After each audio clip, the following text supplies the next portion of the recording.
El protocolo espectral fue diseñado para contener entidades. Nunca para enfrentarse a algo que ya estaba muerto. El protocolo falló. Orgus capítulo 2 parte 1 Japón, década de 1990, 2000. Casa Saeki. Shunsuke Kobayashi, un maestro de primaria, dejó caer el teléfono al suelo.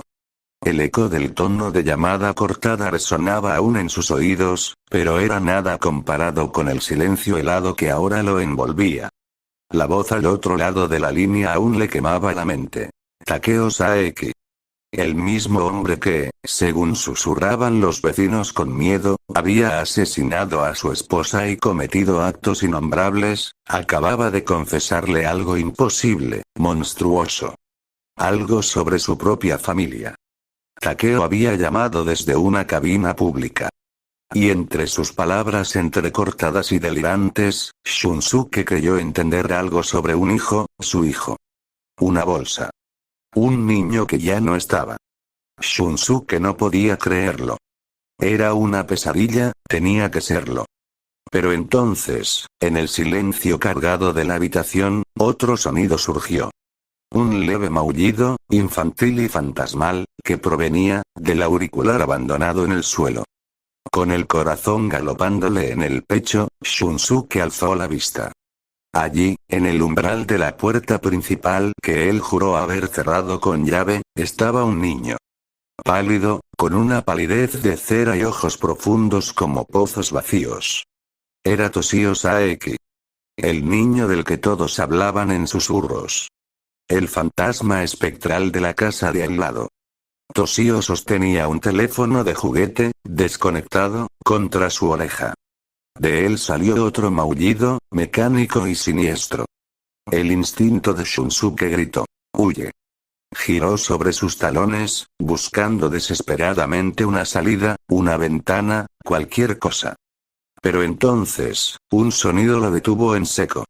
Fue un gemido largo, ronco, cargado de un dolor y una ira tan antiguos que parecían venir de las mismas entrañas de la casa. No era humano.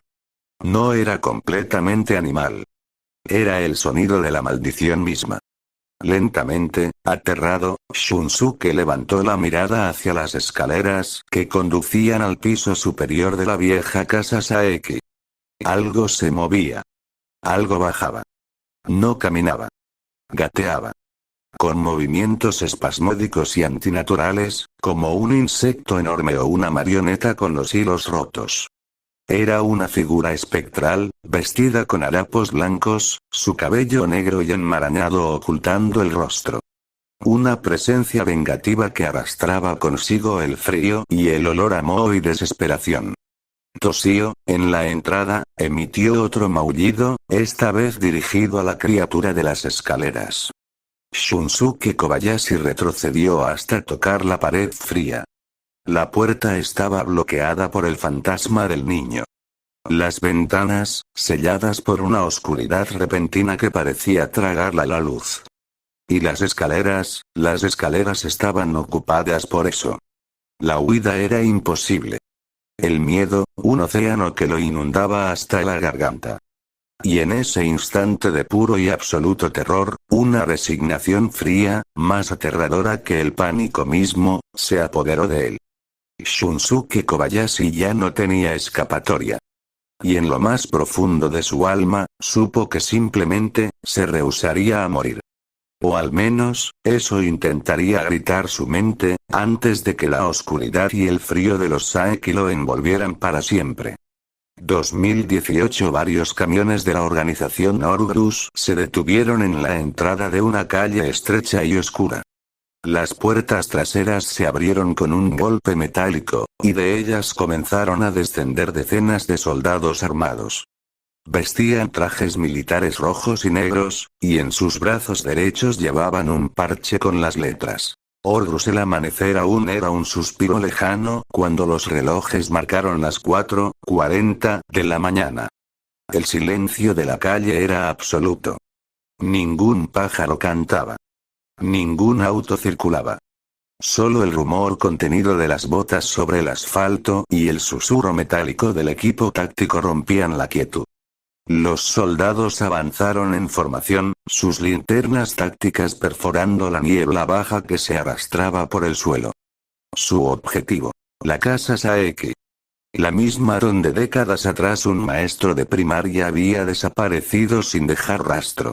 La misma que los vecinos evitaban mencionar después del anochecer. No iban a investigar. Iban a capturar. Las maldiciones de la casa Saeki, los espectros vengativos que habitaban sus entrañas, eran ahora el objetivo principal de una operación encubierta. Nadie sabía con certeza qué eran aquellos seres, pero Orgrus tenía métodos para contener lo imposible. El comandante levantó el puño. La columna se detuvo frente al portón oxidado. «Carguen los prototipos», ordenó en voz baja. Detrás de las filas, unos soldados más especializados abrieron cajas metálicas.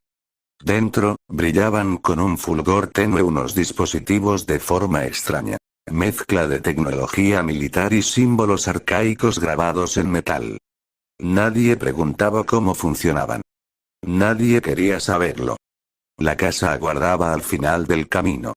Sus ventanas, como ojos vacíos, observaban en silencio.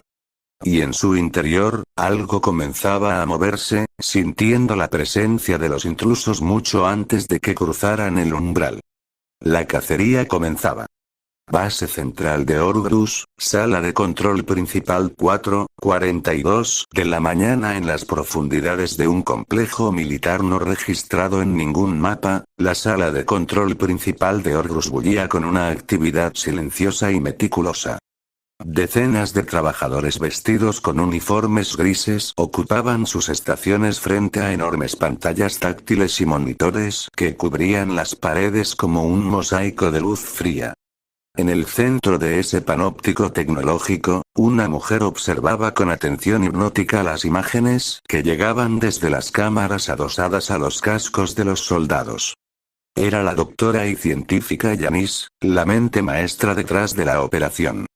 Su cabello oscuro estaba recogido en una coleta severa, y sus ojos, de un azul casi transparente, reflejaban la luz parpadeante de las pantallas. Sobre su bata blanca de laboratorio, colgaba un identificador con su nombre y el logo de Orgrus, pero ningún otro distintivo. No necesitaba presentaciones. Su autoridad era incuestionable. ¿Estado de los equipos?, preguntó Yanis sin apartar la mirada del monitor central, donde un mapa térmico de la casa Saeki se reconstruía en tiempo real.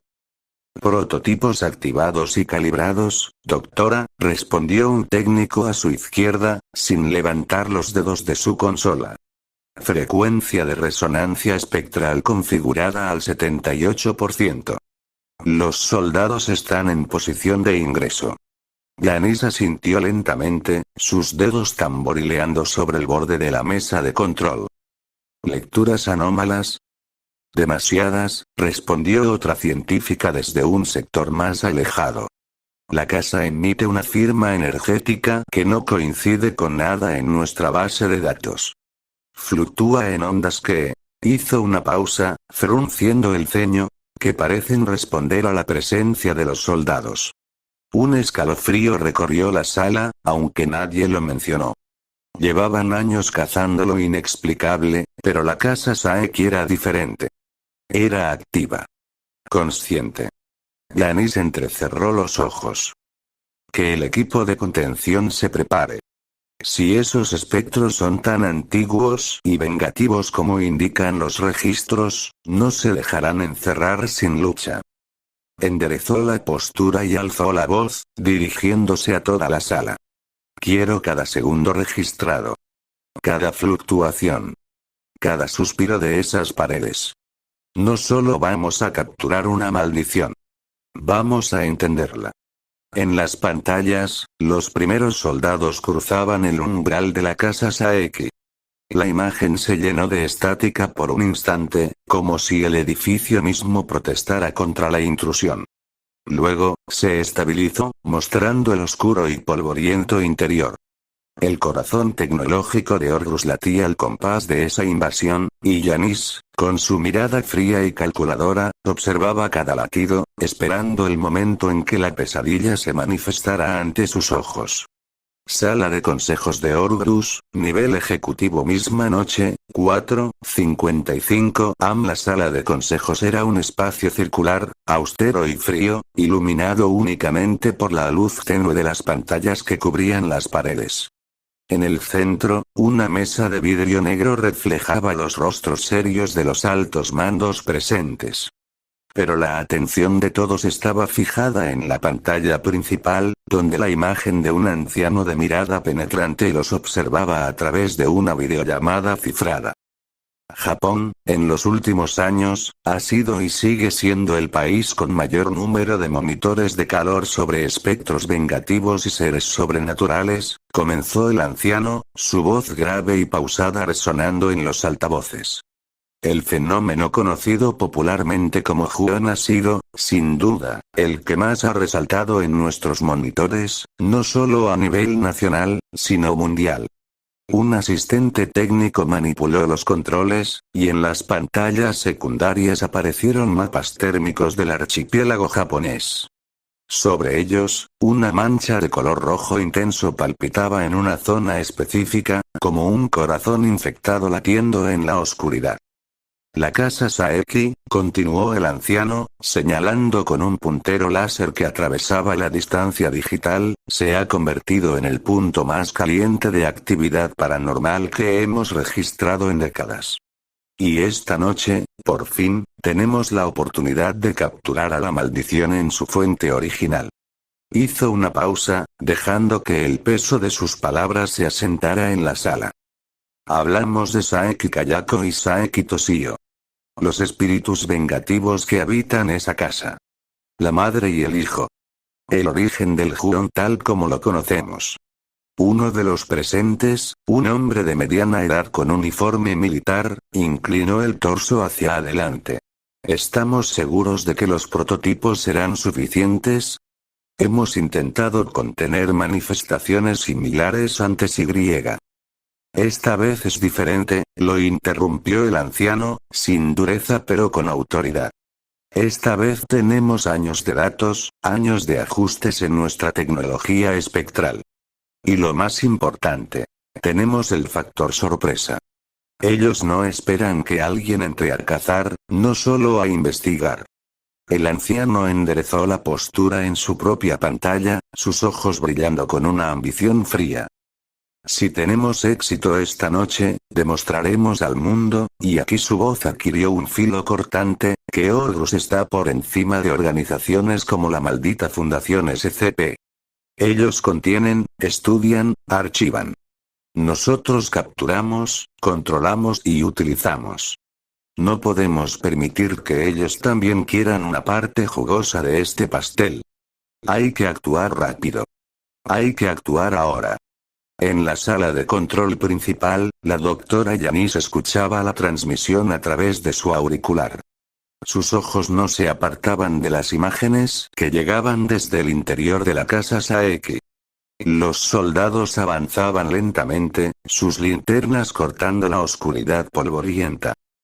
Doctora, susurró un técnico a su lado, los sensores están detectando fluctuaciones extrañas en la segunda planta.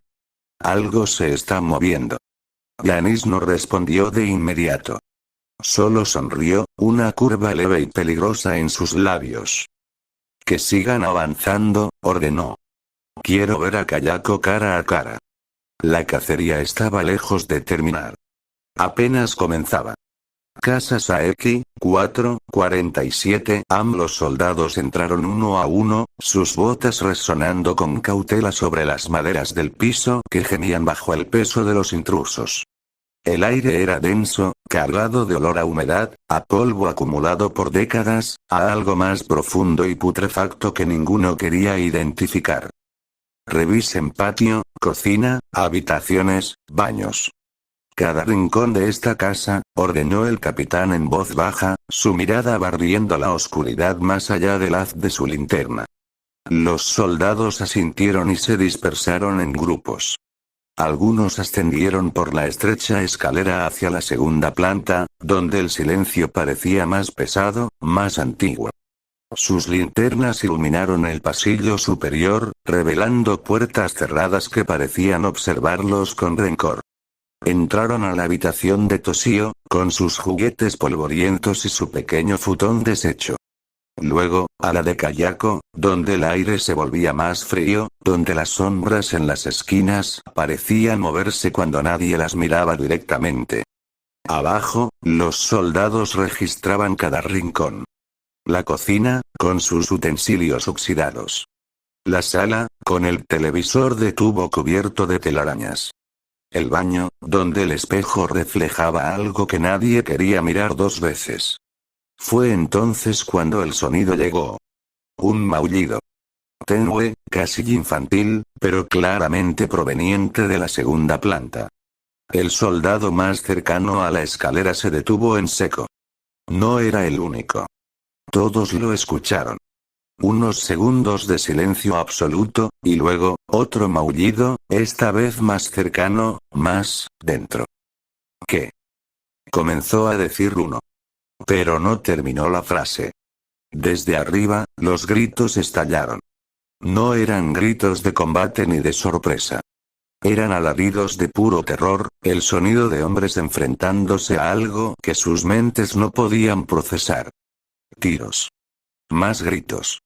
El ruido de cuerpos contra el suelo. Los soldados de la planta baja levantaron sus armas al unísono, apuntando hacia las escaleras. Sus linternas temblorosas iluminaban los primeros escalones, luego los siguientes, esperando lo peor. Y entonces, un soldado apareció. Bajó tambaleándose, tropezando en los escalones, cayendo y levantándose con desesperación. Su rostro estaba desencajado, los ojos abiertos como platos, el uniforme manchado de algo oscuro. Se arrojó detrás de sus compañeros, aferrándose al brazo del más cercano. Ella. Ella está ahí arriba. Gritó, la voz quebrada por el horror, está haciendo una masacre. No podemos detenerla. No se detiene. Los soldados apretaron sus armas, sus miradas fijas en la oscuridad de las escaleras. Algo se movía arriba. Algo que emitía un sonido, grave y ronco, un gemido que parecía venir de una garganta rota hacía mucho, mucho tiempo. Y entonces, comenzó a bajar.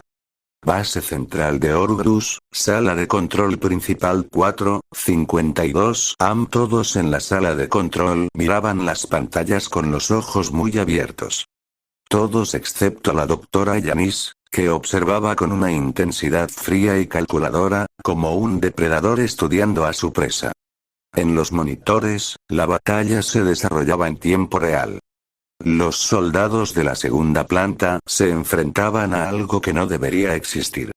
Las imágenes de las cámaras adosadas a sus cascos mostraban visiones fragmentadas, caóticas. Rincones oscuros, movimientos imposibles, y en el centro de todo, una figura espectral de cabello negro y ropas blancas que se movía como el humo. «Disparen. Rápido», gritó uno de los soldados, apuntando su rifle directamente a Kayako. El arma escupió fuego.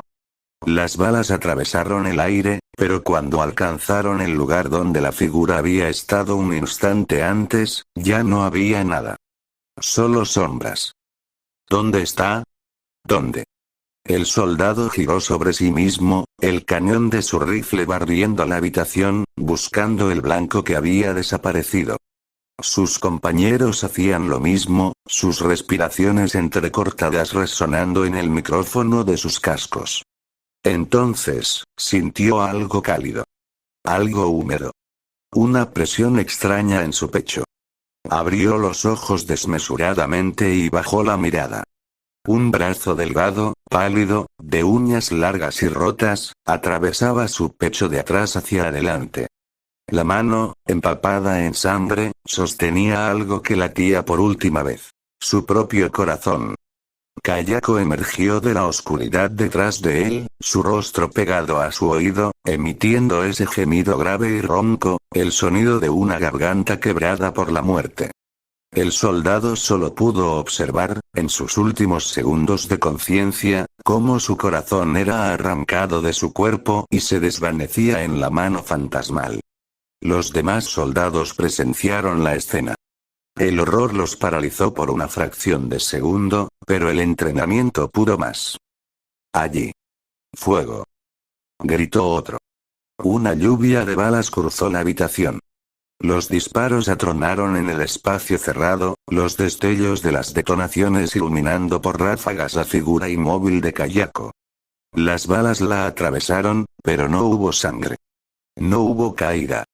La criatura simplemente se desdibujó, como si el aire mismo la absorbiera, mientras el cuerpo del soldado caía al suelo con un golpe sordo. En la base central, el silencio era absoluto. Los técnicos miraban las pantallas sin parpadear.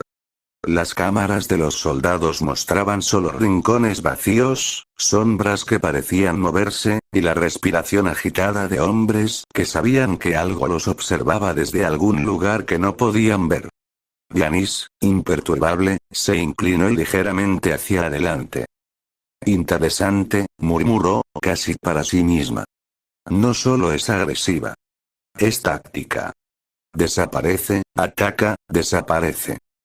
Hizo una pausa, sus ojos azules brillando con un destello de emoción científica. Activa el protocolo de contención espectral. Ya sabemos cómo caza. Ahora debemos aprender cómo atraparla.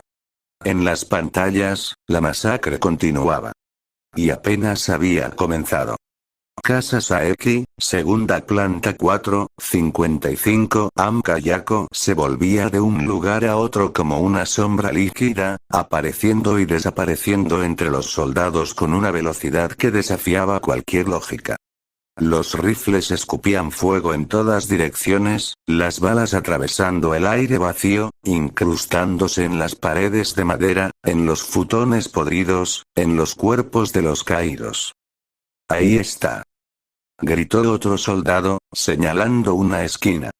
Pero antes de que pudiera apretar el gatillo, su cuerpo se convulsionó. Kayako emergió detrás de él, sus manos pálidas rodeando su cuello. Un crujido seco y el soldado cayó al suelo, su cabeza girada en un ángulo imposible. Los soldados de la planta baja escuchaban los gritos, los disparos, los cuerpos cayendo. Pero no subían. No aún. Estaban preparando algo. ¿Está lista?, preguntó uno, sus ojos fijos en las escaleras, esperando ver a la criatura bajar en cualquier momento. Otro soldado levantó un arma diferente.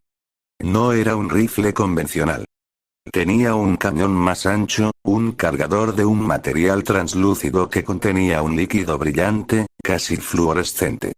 En el costado, un símbolo de advertencia biológica y el logo de Orgus grabado en metal. Lista, respondió el soldado, verificando los indicadores. Un solo disparo y ese espectro quedará neutralizado. Cuerpo sólido, atrapado, contenido. ¿Estás seguro? Es el protocolo de contención espectral. Lo diseñaron para esto. Para ella. Arriba, los gritos cesaron.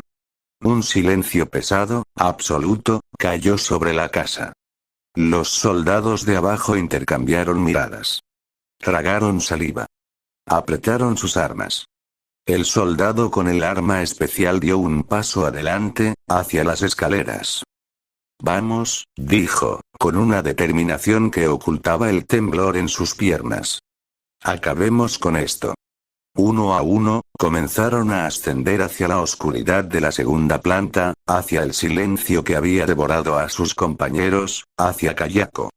El arma especial, su única esperanza, brillaba débilmente en la penumbra. Continuará,